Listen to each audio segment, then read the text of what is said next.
At this stage of the proceedings, we're probably thinking, why us, and how do we follow the three we've already listened to? Our topic was given to us was things that have inspired you in your chosen fields. So our chosen fields, I don't know whether we actually planned to go into HR and training. Maybe some of it we drifted into, but we took jobs that challenged us and that we enjoyed. So let's give you a bit of background before my partner and I swap seats. We were both born and brought up in the Pontypool area of southeast Wales, so we're homegrown. Both our families were in the mining industry, and we were both the eldest of our families, and we were the first ones in our family to go to girls' grammar school. Doesn't sound like anything important now, but in the 1960s it was something big, because most girls got a job till they got married, something that would keep them going till they had a family. So from our dad's point of view, it was magic. We were going to girls' grammar school. Unknowingly, our families were so supportive of us that they unknowingly put extra pressure on us because they were willing us to succeed because we had chances they didn't have. And if you were shy and retiring, and believe me, you might not believe it now, but Janet and I were shy and retiring then. It was a huge hurdle. You're the first one in the family to go to grammar school. You cannot fail. We actually met in school, and I'll be totally honest, we were in school before some of you were born. We met in school in the 1960s, in the days of the Beach Boys and the Beatles and Mary Quant black and white fashion. We still have the outfits, but they don't fit. We also wore mini skirts first time around and very high boots, but we didn't want to upset the photographers today. I remember coming home from school and my dad was fascinated. He would look at both Janice and I's school books. He was so interested that we had chances he hadn't had. And I remember waxing lyrical about free love and the permissive society. We were in a girls' grammar school. I didn't know what a boy looked like. But I talked about it because it wound my dad up. Eventually, Jan's family moved to Abergavenny, so I lost her as a school colleague. But we kept in touch. There was no email or text then. We kept in touch at the rugby club dances and the discos. But Jan went off to university, and I was a rebel for the first time in my life. I stood up to my dad and said, no, despite the school, despite the family, I was not going to university. I quite surprised myself, mind. And I insisted I was getting a job. And I went off to the local job centre and benefit offices, and I worked with the public for a very long time and learned a lot about people. I eventually did do my degree at the age of 31, and my dad was still around to see it, but I did it on my terms, working full-time, and I did my degree part-time. So we both had very successful management careers in our chosen fields, Jan in industry, me in the public sector, except in those days it was personnel, it wasn't human resources. And for 20 years we both succeeded against a lot of inequality and a lot of prejudice along the way. A lot of my work took me into engineering and construction to try and get girls into apprenticeships, and there was huge opposition. But you just, as the previous speakers have said, you just think, well, I'll just take it on the chin and I'll carry on. In our early 40s, for various reasons, both of us decided to take redundancy that was offered at the time because we didn't like the way the organisations we were with were starting to move towards. So unknowingly, within 20 miles of each other, in the area we'd both started off, we both set up, me in HR and training, and Jan in HR and employment law. In 1997, a very chance meeting, you couldn't have predicted it. Jan's husband, Mike, is a building contractor, and Jan's husband came to do our loft conversion because I needed extra space in the house for an office.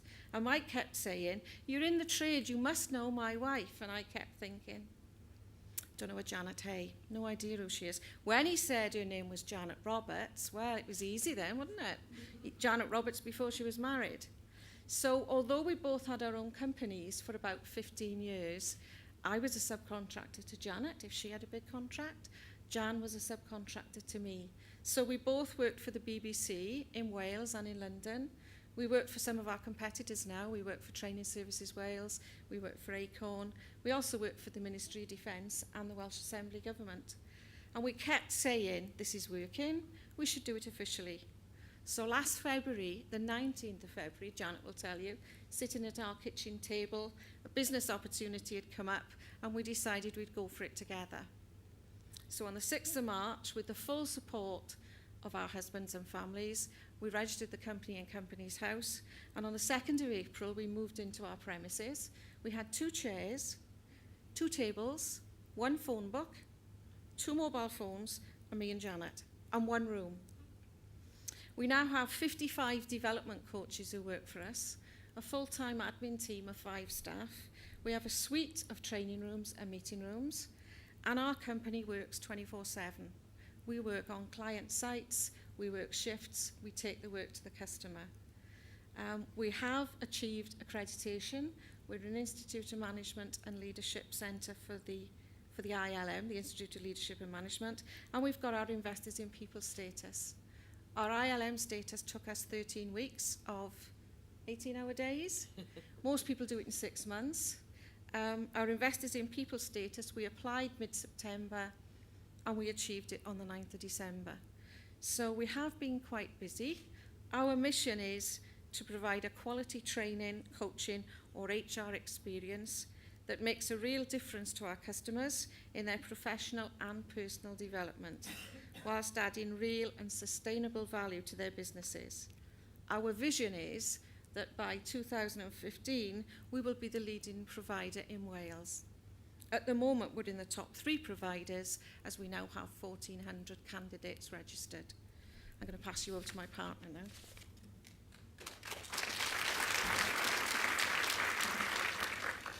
Well, we talk about inspirational women. I think that, we could do the French and Saunders Act if you wanted, because I think that we really have to be quite humble and have quite a lot of humility when we're actually working in these environments. I came from a very different sort of career background to Denise. Denise worked in a very coveted area, the civil service. I actually worked at the coalface in manufacturing. And my first ever promotion, and we talk about inspirational women here, my first ever promotion was my secretary saying, "Why don't you go for the position of HR director for the group?" I said, "You've got to be joking." She said, "I think you can do it." And I said, "I know I can do it, but I'm not going to get past the interview." And after months and months and months of preparing myself and going out to France and Germany and Spain, I actually approached the president of the company and I said, "Pascal, can I apply for the position of HR director for the group?" And he said, "I've been waiting for you to do it." I thought, right. So I applied for it, got the position. It was a major achievement. And as Tessa said, I did pat myself on the head. And I went home and I told everybody. And I celebrated it. This is my first HR director position in an international company. So, what do I do now? I'm on a board of 16 directors, the only female. The first position I had was in 1989, where I was put and stretched to the limits of my career, where I was asked to speak in front of 1,200 people, senior managers of the company, and present the HR strategy for the group. Well, I have never, ever been so afraid in my life. And I'm thinking, I can't do this, I can't do this, I definitely can't do it. Knowing full well that everybody was thinking, she's going to make a right bloody fool of herself. And I thought, no, I'll rehearse it, and I rehearsed and rehearsed. And I was so fortunate that my mother and my father couldn't read or write until he was nearly 48, and he went to adult literary classes just to help. I stood there and I rehearsed it and I practiced it, and I stopped fidgeting and I stopped putting my hands in my pockets and all the things you do when you're really, really nervous, like holding on to the lectern at the moment. And I did the presentation, and I was so proud